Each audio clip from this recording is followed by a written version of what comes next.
God's purpose in pain. Romans chapter 8 verse 28. Romans chapter 8 verse 28 says, "And we know that in all things God works for the good of those who love Him, who have been called according to His purpose." Mga igsuon, pain is part of life. Whether it's heartbreak, sickness, betrayal, or loss. We've all been wounded in one way or another. And the biggest question we often ask is, why, Lord? Why allow pain if you love me? But here's the truth. God never wastes pain. He uses pain not to destroy us, but to develop us. In Romans chapter 8, Apostle Paul was writing to the believers in Rome who were suffering, persecuted, misunderstood, and even killed. And yet he writes, "In all things, even suffering, God is working for our good." Not all things are good, but God can use all things for good. Pain becomes a tool in the hands of a loving Father.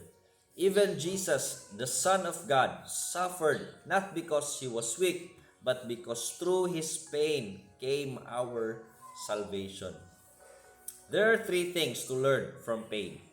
First, pain reveals what comfort hides. In suffering, we realize our deep need for God, not just His blessings, but His presence. Second, pain shapes our character. God often uses trials to refine us, mold us, and prepare us for greater things. Like Joseph said in Genesis chapter 50, verse 20, "You meant it for evil, but God meant it for good." Third and last, pain deepens our testimony. What hurts us today can become someone else's hope tomorrow because you walked through the fire and survived with God. Mga igsoon, don't waste your pain. Don't just ask, "Why is this happening to me?"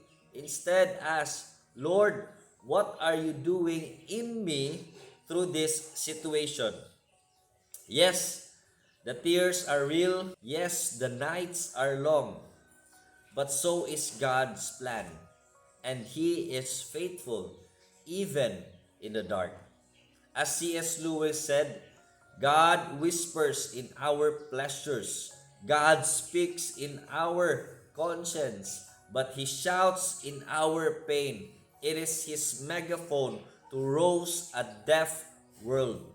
Mga igsoon, your pain may be your greatest ministry. Let God use it for His own glory and honor. Good day and God bless everyone.